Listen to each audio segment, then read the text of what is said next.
नमस्ते बच्चों। आज हम पढ़ेंगे स्टैंडर्ड 9th की कृतिका हिंदी की जो बुक है उसका चैप्टर नंबर 3 रीढ़ की हड्डी, जिसके लेखक हैं जगदीश चंद्र माथुर। अब जो ये रीढ़ की हड्डी जो टाइटल है कहानी का, जो शीर्षक दिया हुआ है, ये एक नाटक के फॉर्म में है। जैसे स्टेज पे नाटक खेलते हैं आप लोग स्कूल के एनुअल फंक्शन में, उसी तरह का सीन क्रिएट किया गया है। लेकिन ये रीढ़ की हड्डी आप लोगों ने पढ़ा होगा साइंस में, स्पाइनल कॉर्ड होता है। लेकिन ये एक साइन लैंग्वेज का यूज किया गया है। इसका कोई हमारी फिजियोलॉजी से इसका कोई मतलब नहीं है कि रीढ़ की हड्डी का स्पाइनल कॉर्ड, या हम कुछ साइंस का लैब नहीं पढ़ रहे हैं। रीढ़ की हड्डी जैसे, लेकिन आपको पता होगा कि जो इम्पोर्टेंस क्या है रीढ़ की हड्डी का, कि ये हमारे शरीर को सीधा रखती है। चला हम जो सीधा चल पाते हैं, या एक बैकबोन जिसे कहा जाता है, वो जीवन का ये आधार होता है। स्वस्थ रहने का आधार है ये रीढ़ की हड्डी। तो लेखक का यहाँ जो अभिप्राय है रीढ़ की हड्डी, वो समाज की रीढ़ की हड्डी है। कि आज हमारे विचार क्या हैं, जो हमारी यंग जनरेशन है, जो लड़के लड़कियां हैं, उनकी सोच क्या है। तो इसमें आप देखेंगे कि किस तरह जो लड़के खुद लड़के वाले हैं, लड़की पसंद करने जा रहे हैं, उनका खुद तो लड़कों को पढ़ाने के फेवर में है, लेकिन लड़कियों की एजुकेशन के वो खिलाफ हैं कि लड़कियों को नहीं पढ़ना चाहिए क्योंकि उन्हें घर संभालना होता है।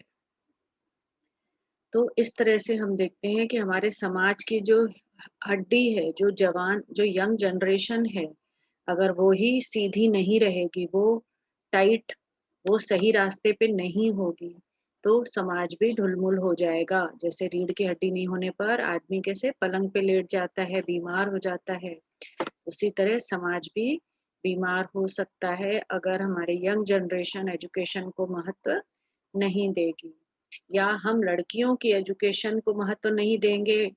बल्कि कहा जाता है कि एक लड़का पढ़ता है तो केवल एक ही आदमी पढ़ता है, लेकिन अगर एक लड़की को एजुकेशन दी जाती है तो वो पूरे परिवार को सुधार सकती है, बच्चों को पढ़ा सकती है। चलिए पढ़ते हैं। मामूली तरह से सजा हुआ एक कमरा है। अंदर के दरवाजे से आते हुए जिन महाशय की पीठ नजर आ रही है, वे अधेड़ उम्र के मालूम होते हैं। एक तख्त को पकड़े हुए पीछे की ओर चलते चलते कमरे में आते हैं। तख्त का दूसरा सिरा उनके नौकर ने पकड़ रखा है। बाबू अबे धीरे चल, अब तख्त को उधर मोड़ दे, बस बस। नौकर बिछा दूं साहब? बाबू जरा तेज आवाज में। और क्या करेगा, परमात्मा के यहाँ अकल बट रही थी तो तू देर से पहुंचा था। बिछा दूं साहब? और ये पसीना किस लिए बहाया है? नौकर तख्त बिछाता है, ही हंसता क्या है?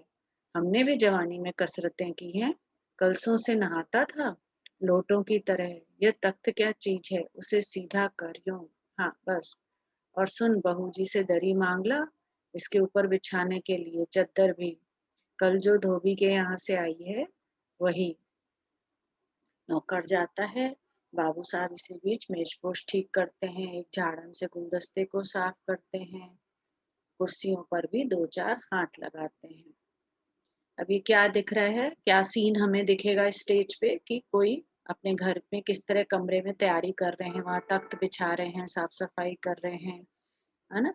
तो सहसा घर की मालकिन आती है, प्रेमा। गुदम्बी रंग की, छोटा कद, चेहरे और आवाज से जाहिर होता है किसी काम में बहुत व्यस्त हैं। उनके पीछे भीगी बिल्ली की तरह नौकर आ रहा है, खाली हाथ।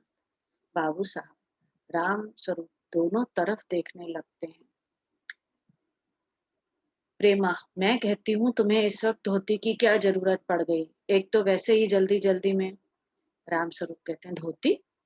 प्रेमा, हाँ, अभी तो बदल के आए हो, और फिर न जाने किस लिए। राम स्वरूप कहते हैं, लेकिन तुमसे धोती मांगी किसने, है ना। अभी देखते हैं क्या सीन है आगे। प्रेमा, यही तो कह रहा था रतन। राम स्वरूप, क्यों बे रतन, तेरे कानों में डांट लगी है क्या?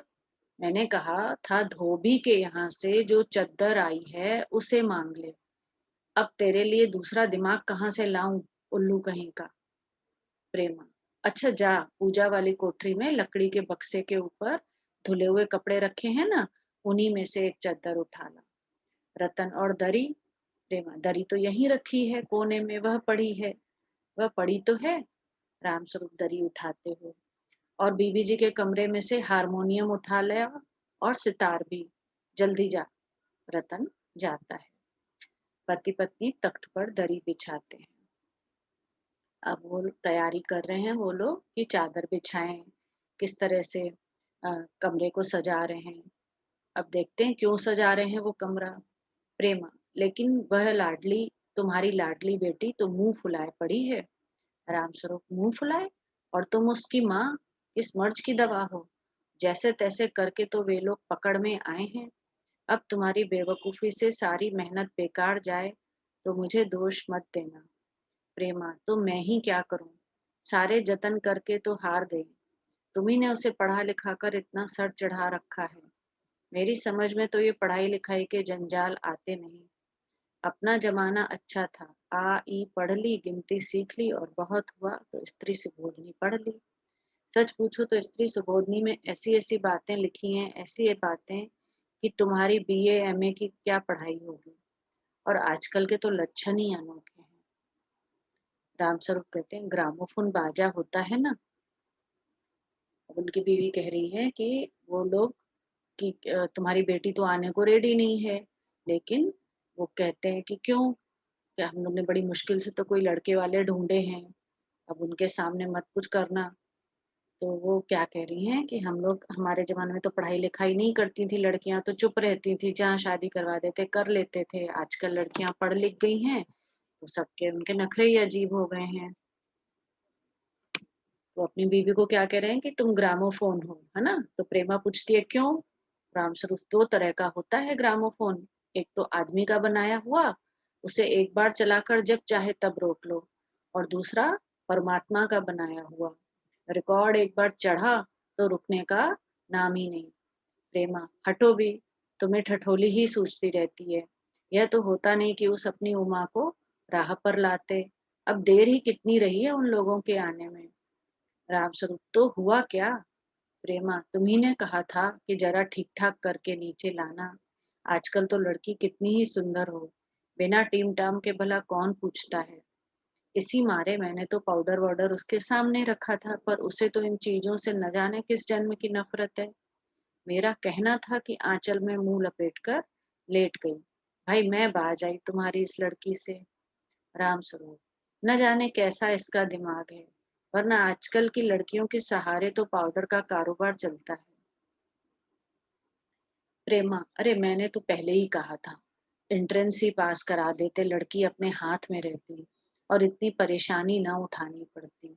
पर तुम तो, अब क्या है, दोनों बात कर रहे हैं कि कैसे उनकी लड़की को लड़के वालों को दिखाया जाए। देखिए इंडिया में, हमारे हिंदुस्तान में क्या रिवाज है कि शादी करने से पहले लड़की को आके उनके घर पे देखा जाता है, माँ बाप जाते हैं लड़का को देखने, लड़की को देखने। और लड़की को कैसे सजा धजा के, उसके भले सुंदर भी लड़की हो तो भी वो बहुत मेकअप करके आती हैं उनके सामने, प्रेजेंटेबल जैसे लगे, वो उनका ओरिजिनल चेहरा ही नहीं देखते हैं। या किस तरह से, देखिए लड़की को सुंदरता के उससे नापा जाता है कि लड़की सुंदर है तो शादी करें। और क्या करते, जो कि ज्यादा पढ़ी लिखी भी ना हो। तो वो हैरान, पर जो उमा है, जो हमारी नायिका है इसकी रीढ़ की हड्डी नाटक की, वो मेकअप में बिल्कुल बिलीव नहीं करती है, तो वो मेकअप करने के लिए रेडी नहीं है। और ना ही उन्हें ये अच्छा लग रहा है कि उनका प्रदर्शन किया जाए जैसे कि उन्हें खरीदा बेचा जा रहा है। तो प्रेमा कहती है, अरे मैंने तो पहले ही कहा था एंट्रेंस ही पास करवा देते, लड़की अपने हाथ में रहती और इतनी परेशानी ना उठानी पड़ती। क्यों, एंट्रेंस ही की 10वीं तक हो जाती पढ़ाई तो क्या होता है, लड़कियां जो छोटी होती हैं वो कुछ बोलती नहीं है, ज्यादा पढ़ी लिखी नहीं है। तो उसने बोला तुमने ज्यादा पढ़ा लिखा दिया ना, इसलिए वो इतना तर्क वितर्क कर रही है। राम स्वरूप बात काट कर, चुप चुप, दरवाजे में झांकते हुए, तुम्हें कतई अपनी जबान पर काबू नहीं है। कल ही बता दिया गया था उन सब लोगों के सामने जिक्र और ढंग से होगा, मगर तुम तो अभी से सब उगले देती हो। उनके आने तक तो न जाने क्या हाल करोगी। अच्छा बाबा, मैं नहीं बोलूंगी, जैसी तुम्हारी मर्जी हो। बस मुझे तो मेरा काम बता दो। राम स्वरूप, तो उमा को जैसे हो तैयार कर लो, न सही पाउडर, वैसे कौन बुरी है। पान लेकर भेज देना, और नाश्ता तो तैयार है ना। तो आपस में बात कर रहे हैं कि लड़के वालों के सामने उसकी पढ़ाई का कोई जिक्र नहीं करना, क्योंकि उनको अगर पता चल गया तो उन्हें पसंद नहीं है। प्रेमा बोल रही है,